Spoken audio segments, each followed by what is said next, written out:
Hello my dear friends, welcome to സൈപ്രോ. Assistant സയൻറ്റിസ്റ്റിന് നിങ്ങൾ പഠിക്കുന്നുണ്ടോ? നിങ്ങൾ MSc ബയോടെക്നോളജി, MSc മൈക്രോബയോളജി, അതുപോലെ തന്നെ കെമിസ്ട്രി, എൻവയോൺമെൻറ്റ് സയൻസ്, അതുപോലെ തന്നെ ലൈഫ് സയൻസിൻ്റെ ഏതെങ്കിലും ഒക്കെ, അതായത് ബോട്ടണി, സുവോളജി, അങ്ങനെ കുറച്ച് ഏരിയാസൊക്കെ ഉണ്ടല്ലോ. അങ്ങനെ ഏതിലെങ്കിലും MSc കഴിഞ്ഞവരാണെങ്കിൽ നിങ്ങൾക്ക് ASന് പഠിക്കാം. ഓക്കെ, നോട്ടിഫിക്കേഷൻ വരുന്നതിന് മുമ്പ് തന്നെ പഠിച്ചു തീർക്കുക. വളരെ വാസ്റ്റായിട്ടുള്ള ഒരു സിലബസാണ് നമുക്ക് അസിസ്റ്റൻറ്റ് സയൻറ്റിസ്റ്റിന് വരുന്നത്. ഓക്കെ, അതായത് നമ്മുടെ pollution control board assistant scientist, അതിൽ എന്തൊക്കെയാണുള്ളത്? ബയോടെക്നോളജി ഉണ്ട്, കെമിസ്ട്രി ഉണ്ട്, മൈക്രോബയോളജി ഉണ്ട്, എൻവയോൺമെൻറ്റ് സയൻസ് ഉണ്ട്. ഓക്കെ, അതിൽ തന്നെ കുറേ എക്സ്ട്രാ ഇപ്പോൾ നമുക്ക് ബയോകെമിസ്ട്രി പഠിക്കാനുണ്ടാവും, ടെക്നിക്സ് പഠിക്കാനുണ്ടാവും, അങ്ങനെ കുറേ കാര്യങ്ങളുണ്ട്. അപ്പോൾ ഇപ്പോഴേ നിങ്ങൾ പഠിച്ചു തുടങ്ങുക. സൈപ്രോയിൽ അസിസ്റ്റൻറ്റ് സയൻറ്റിസ്റ്റിൻ്റെയും അതുപോലെ തന്നെ ജൂനിയർ സയൻറ്റിഫിക് അസിസ്റ്റൻറ്റിൻ്റെയും ക്ലാസ്സുകൾ സ്റ്റാർട്ട് ചെയ്തിട്ടുണ്ട്. നിങ്ങൾക്ക് ജോയിൻ ചെയ്ത് പഠിക്കാം. ഓക്കെ, അപ്പോൾ നമുക്ക് കുറേ പഠിക്കാനുണ്ട്, അതുപോലെ തന്നെ ക്വസ്റ്റ്യൻസും കുറേ പ്രാക്ടീസ് ചെയ്യാനുണ്ട്. ഓക്കെ, അപ്പോൾ നേരത്തെ പഠിച്ചു തുടങ്ങാം. ക്വസ്റ്റ്യൻസ് ഡിസ്കസ് ചെയ്യാം നമുക്ക്. ന്യൂട്രീഷണൽ എഡിബിൾ മഷ്റൂം ഏതാണെന്നാണ് ക്വസ്റ്റ്യൻ ചോദിച്ചേക്കുന്നത്. ഇത് നമ്മുടെ ഫുഡ് മൈക്രോബയോളജി ആയിട്ട് റിലേറ്റ് ചെയ്ത ക്വസ്റ്റ്യൻസ് ആണ്. ഓക്കെ, ഇതിൽ എന്താണ്, നമുക്കിത് കുറച്ച് പഠിച്ചാലേ മനസ്സിലാവുള്ളൂ അല്ലേ? അപ്പോൾ നിങ്ങൾക്കിത് ആൻസർ പറഞ്ഞു തരാം. ഇതിൽ എല്ലാം തന്നെ ന്യൂട്രീഷണൽ എഡിബിൾ മഷ്റൂംസ് ആണ്. ഓക്കെ, അപ്പോൾ നമുക്ക് ആൻസർ എന്താണ് വരുന്നത്? ഡി ആണ്. ഓക്കെ, വോൾവേറിയല്ല. ഓക്കെ, വോൾവേറിയല്ല വോൾവേസി എന്ന് പറയുന്നത് എഡിബിളാണ്. Agaricus bisporus എഡിബിളാണ്. അതുപോലെ തന്നെ ഫ്ലാമുലീന വെല്യൂട്ടിപ്സ് എഡിബിളാണ്.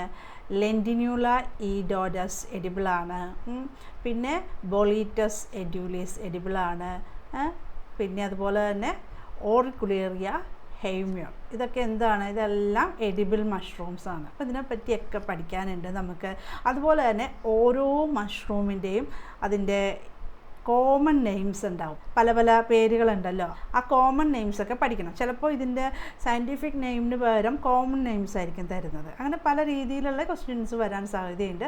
അപ്പോൾ അത് കുറച്ച് നമുക്ക് ഡീപ്പായിട്ട് പഠിക്കാനുണ്ട്. ഓക്കെ, അടുത്ത ക്വസ്റ്റ്യൻ നോക്കാം നമുക്ക്.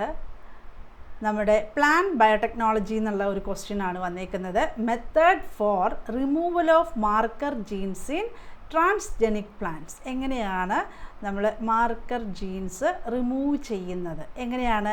Code transformation and site specific recombination, അതാണ് അതിൽ ആൻസർ വരുന്നത്. അപ്പോൾ ഇതൊക്കെ നമുക്ക് കുറച്ച് ഡീപ്പായിട്ട് പഠിച്ചാൽ മാത്രമേ നമുക്കതിൻ്റെ ക്വസ്റ്റ്യൻ വരുമ്പോഴത്തേക്കും മനസ്സിലാവുള്ളൂ കേട്ടോ. അപ്പോൾ co transformation and site specific recombination. Okay, അപ്പോൾ നമുക്ക് ഈ ടേംസ് ഒക്കെ ഒന്ന് നോക്കാം.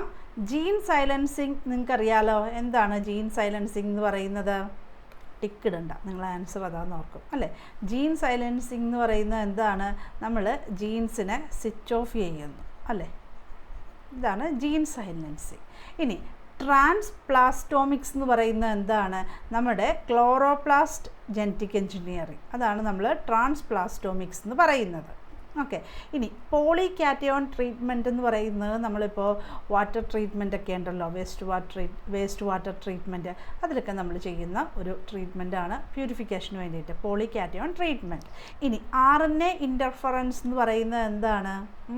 അതായത് നിങ്ങൾക്കിപ്പോൾ ജീൻ സൈലൻസിങ്ങും RNA ഇൻ്റർഫറൻസും എപ്പോഴും മാറിപ്പോകാൻ സാധ്യതയുണ്ട്. അപ്പോൾ ജീൻ സൈലൻസിങ് നമ്മൾ പറയുന്നത് എപ്പോഴും ഒരു ട്രാൻസ്ക്രിപ്ഷണൽ ലെവലിലായിരിക്കും നമ്മൾ ആ ഒരു ജീൻ സൈലൻസ് ചെയ്യുന്നത്. ഇനി RNA ഇൻ്റർഫറൻസ് എന്ന് പറയുന്നത് പോസ്റ്റ് ട്രാൻസ്ക്രിപ്ഷണൽ ലെവൽ, മിക്കപ്പോഴും നമ്മൾ ആ ട്രാൻസ്ലേഷൻ്റെ സമയത്ത് അതിൻ്റെ കോംപ്ലിമെൻ്ററി സ്ട്രാൻഡിനെ നമ്മൾ ഡീഗ്രേഡ് ചെയ്ത് കളയുന്നു. അതാണ് RNA ഇൻ്റർഫറൻസിൽ വരുന്നത്. ആൻസർ എന്താണ് വരുന്നത്? Code transformation and site specific recombination. അപ്പോൾ ഇത് നമ്മുടെ പ്ലാന്റ് ബയോടെക്നോളജി എന്നുള്ള ക്വസ്റ്റ്യൻ ആണ് കേട്ടോ. അപ്പോൾ നമുക്ക് അതൊക്കെ കുറച്ചധികം പഠിക്കാനുണ്ട്. ഇനി അടുത്ത ക്വസ്റ്റ്യൻ, ഇത് ഏതിൽ നിന്നുള്ളതാണ്? നമുക്ക് ഇൻഡസ്ട്രിയൽ മൈക്രോബയോളജി എന്ന് പറയാം, അല്ലെങ്കിൽ ഇൻഡസ്ട്രിയൽ ബയോടെക്നോളജി എന്ന് പറയാം. ഓക്കെ, അപ്പോൾ എന്താണിത്? ബയോ റിയാക്ടറിനെ പറ്റിയിട്ടുള്ള ക്വസ്റ്റ്യൻ ആണ്. ബയോ റിയാക്ടർ എല്ലാവർക്കും പഠിക്കാൻ ബുദ്ധിമുട്ടുള്ള ഒരു ഏരിയ ആയിരിക്കും. ഓക്കെ, അപ്പോൾ നമുക്ക് കുറച്ച് കാര്യങ്ങളൊക്കെ പഠിച്ചു കഴിഞ്ഞാൽ പിന്നെ ഈസി ആയിട്ട് നമുക്ക് ഈ ക്വസ്റ്റ്യൻസൊക്കെ നമുക്ക് ആൻസർ ചെയ്യാൻ പറ്റും. അപ്പോൾ ബയോ റിയാക്ടറിൽ ഇവിടെ എയറേഷൻ സിസ്റ്റത്തിനെ പറ്റിയിട്ടുള്ള ക്വസ്റ്റ്യൻ ആണ് വന്നേക്കുന്നത്. Okay, aeration system is one of the very important part of a fermenter. അത് കറക്റ്റാണ്. ഓക്കെ, കറക്റ്റായിട്ടുള്ളൊരു സ്റ്റേറ്റ്മെൻറ്റാണ്. ഇനി രണ്ടാമത്തെ സ്റ്റേറ്റ്മെൻറ്റ് നോക്കാം. Impeller can reduce proper aeration. ആണോ? അല്ല. ഇമ്പല്ലർ എന്തിനാണ്? ഇമ്പല്ലർ എന്ന് പറയുന്നത് help to reduce the size of air bubbles. Okay, അപ്പോൾ 3യും കറക്റ്റാണ്. ഓക്കെ, അപ്പോൾ എയറേഷൻ സിസ്റ്റം എന്ന് പറയുന്നത് ഒരു ഇമ്പോർട്ടൻ്റ് ആയിട്ടുള്ള ഒരു കാര്യമാണ്. ഇമ്പല്ലർ ബ്ലേഡ് എന്താണ് ചെയ്യുന്നത്? എയർ ബബിളിൻ്റെ സൈസ് കുറയ്ക്കുന്നു. ഓക്കെ, ഇനി നാലാമത്തെ സ്റ്റേറ്റ്മെൻറ്റ് കറക്റ്റാണോ എന്ന് നമുക്ക് നോക്കാം. A foam controlling device is mounted on top of the fermenter. എന്തിനായിരിക്കും? ഇവിടെ എന്താ എഴുതിയേക്കണത്? To control contamination. അല്ല. എന്തിനായിരിക്കും? Break form bubbles. അതിനായിരിക്കും എന്ത്? ഫോം കൺട്രോളിംഗ് ഡിവൈസ് എന്ന് പറയുന്നത്. ഓക്കെ, അപ്പോൾ ആൻസർ എന്താണ് വരുന്നത്?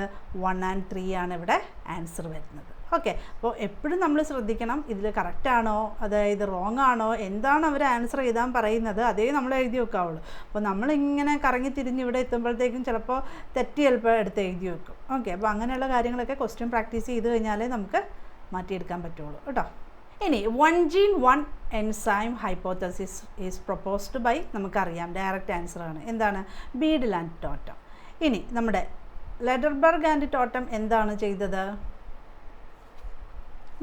കോൺജുഗേഷൻ എക്സ്പെരിമെൻറ്റ് അല്ലേ?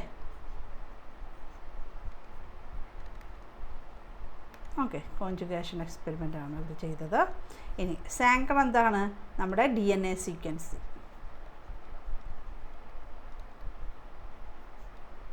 ഓക്കെ, ഇനി ഗ്രിഫിത്തോ ട്രാൻസ്ഫോർമേഷൻ, ബാക്ടീരിയൽ ട്രാൻസ്ഫോർമേഷൻ. എന്താണ്? Transformation experiment.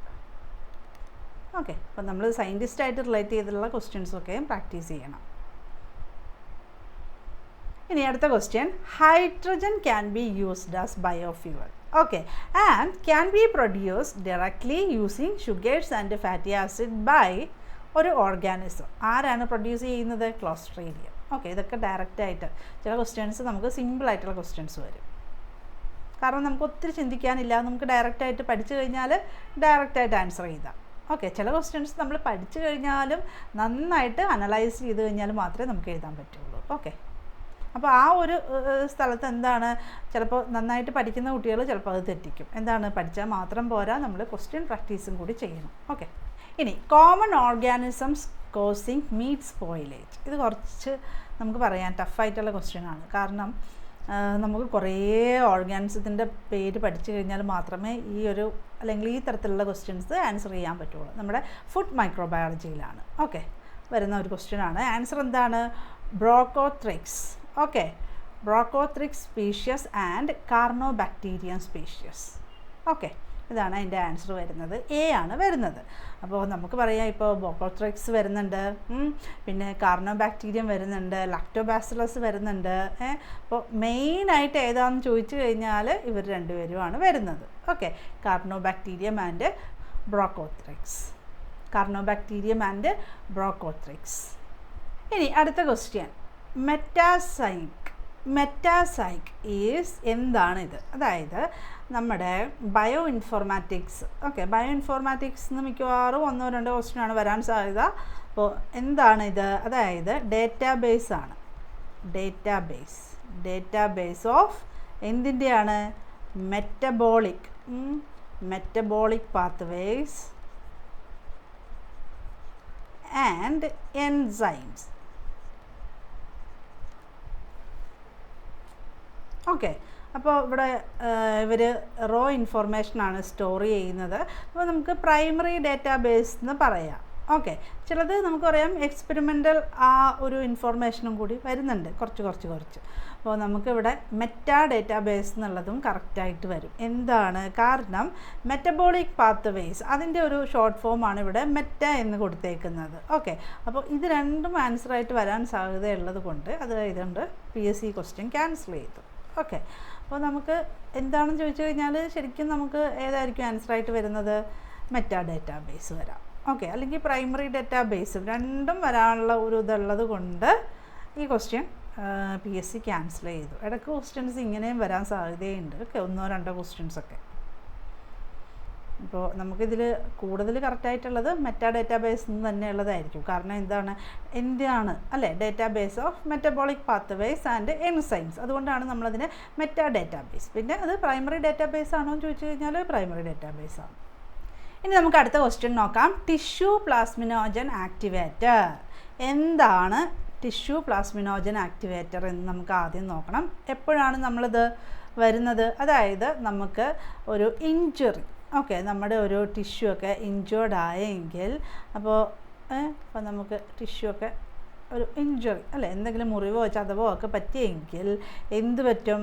നമ്മുടെ ടിഷ്യൂ എന്ത് പ്രൊഡ്യൂസ് ചെയ്യും? ടിഷ്യൂ പ്ലാസ്മിനോജൻ ആക്ടിവേറ്റർ പ്രൊഡ്യൂസ് ചെയ്യും.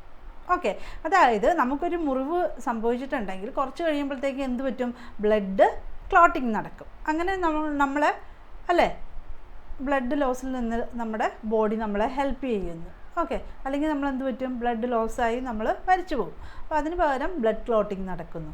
ഇനി ഈ ബ്ലഡ് ക്ലോട്ടിങ് തന്നെ എക്സസീവ് ആയിക്കഴിഞ്ഞാൽ എന്ത് പറ്റും? പ്രശ്നമാകും അല്ലേ. അപ്പോൾ അതുകൊണ്ട് നമ്മുടെ ടിഷ്യൂ എന്ത് പ്രൊഡ്യൂസ് ചെയ്യും? കുറച്ച് ടിഷ്യൂ പ്ലാസ്മിനോജൻ ആക്ടിവേറ്റർ പ്രൊഡ്യൂസ് ചെയ്യും. അവരെന്താണ് ചെയ്യുന്നത്? അവർ കുറച്ച് എക്സസീവായിട്ടുള്ള ക്ലോട്ടിനെയൊക്കെ റിമൂവ് ചെയ്യും. ആ ഒരു പ്രോസസ്സിന് നമ്മളെന്താ പറയുന്നത്?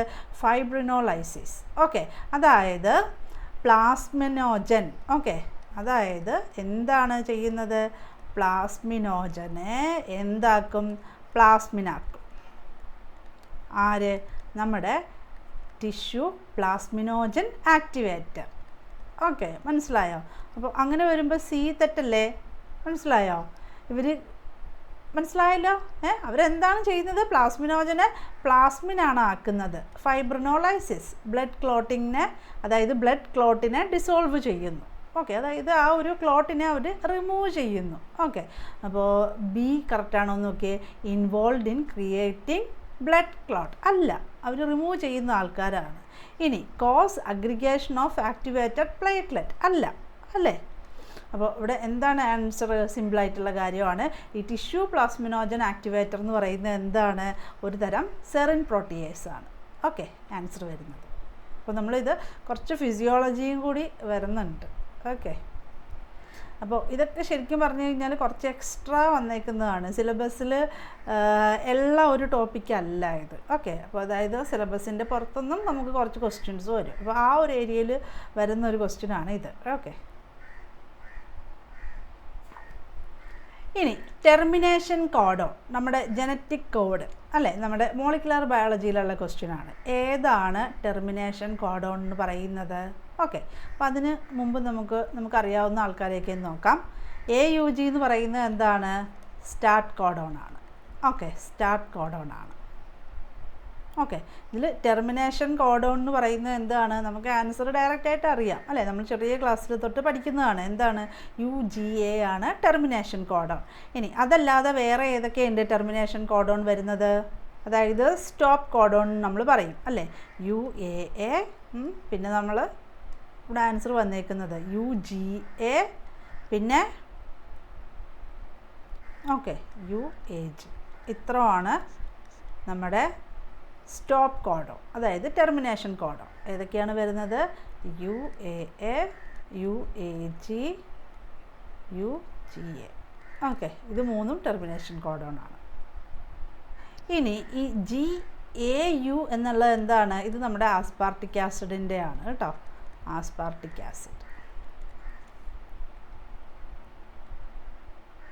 ഓക്കെ, ഇനി UGGയോ നമ്മുടെ ട്രിപ്റ്റോഫാൻ. ഓക്കെ, നമ്മുടെ ട്രിപ്റ്റോഫാൻ. മനസ്സിലായല്ലോ? അപ്പം കുറച്ച് അമിനോ ആസിഡിൻ്റെ കോഡോൺസൊക്കെ നമുക്ക് പഠിക്കാനുണ്ട്. ഇനി അടുത്തത് നമ്മുടെ വൈറോളജിയിലെ ക്വസ്റ്റ്യനാണ്. Smallest virus. ഏതാണ് സ്മോളസ്റ്റ് വൈറസ് എന്ന് പറയുന്നത്? അഡനോ വൈറസ് ആണ് ആൻസർ വരുന്നത്. കാരണം നമ്മുടെ മിമി ആൻഡ് മാമ വൈറസ് എന്ന് പറയുന്നത് ഇവർ ഏകദേശം ഒരു 600 തൊട്ട് 700-750 നാനോമീറ്ററൊക്കെ സൈസ് ഉണ്ട്. ഓക്കെ, ഇവർ രണ്ടുപേരും ആ ഒരു റേഞ്ചിലാണ് വരുന്നത്, വലിയ ആളുകൾ. ഇനി പോക്സ് വൈറസ് എന്ന് പറയുന്നത് ഒരു 200 തൊട്ട് 400 nm ഉണ്ട്, നാനോമീറ്റർ. ഇനി അഡനോ വൈറസ് എന്ന് പറയുന്നത് വെറും 75 നാനോമീറ്ററേ ഉള്ളൂ. ഓക്കെ, അപ്പോൾ നമ്മൾ ഈ ഒരു വൈറോളജിയിൽ കുറേ കാര്യങ്ങൾ പഠിക്കാനുണ്ട്, വാക്സിനെ പറ്റിയൊക്കെ പഠിക്കാനുണ്ട്, അതെല്ലാം പഠിക്കണം നന്നായിട്ട്. അപ്പോൾ നിങ്ങൾ മടി വിചാരിക്കാതെ പഠിച്ചു തുടങ്ങുക. ഒരു നല്ല ഒരു സമയം കിട്ടിയിട്ട് പഠിച്ചു തുടങ്ങാമെന്ന് വിചാരിക്കരുത്. ഇന്ന് നിങ്ങൾക്ക് എന്ത് പറ്റും അത് നിങ്ങൾ പഠിക്കുക. ഇന്നൊരു 10 മിനിറ്റ് പഠിക്കാൻ പറ്റുവാണെങ്കിൽ അത് ബുക്ക് എടുത്ത് തുടങ്ങുക, പഠിച്ചു തുടങ്ങുക നിങ്ങൾ. ഓക്കെ, നോട്ടിഫിക്കേഷനൊന്നും വരാൻ കാത്തിരിക്കേണ്ട ആവശ്യമില്ല, പഠിച്ചു തുടങ്ങുക, നിങ്ങളുടേതായ എഫോർട്ട് എടുക്കുക. അപ്പോൾ ഇന്ന് തൊട്ട് നിങ്ങൾ പഠിച്ചു തുടങ്ങുക. ഏത് ടോപ്പിക്ക് വേണമെങ്കിലും പഠിച്ചു തുടങ്ങാം അല്ലേ. മൈക്രോബയോളജിയോ കെമിസ്ട്രിയോ എൻവയോൺമെൻറ്റ് സയൻസോ ബയോടെക്നോളജിയോ ബയോകെമിസ്ട്രിയോ നിങ്ങൾക്ക് ഇഷ്ടമുള്ളൊരു ടോപ്പിക്ക് എടുത്ത് പതുക്കെ പഠിച്ചു തുടങ്ങുക. ഓക്കെ, അപ്പോൾ സൈപ്രോയിൽ ക്ലാസ്സസ് അവൈലബിൾ ആണ്. പൊല്യൂഷൻ കൺട്രോൾ ബോർഡിൻ്റെ അസിസ്റ്റൻറ്റ് സയൻറ്റിസ്റ്റിൻ്റെയും അതുപോലെ തന്നെ ജൂനിയർ സയൻറ്റിഫിക് അസിസ്റ്റൻറ്റിൻ്റെയും ക്ലാസ്സുകൾ അവൈലബിൾ ആണ്. നിങ്ങൾക്ക് ക്ലാസ്സിൽ ജോയിൻ ചെയ്യണമെങ്കിൽ 9048900024 കോൺടാക്റ്റ് ചെയ്യുക.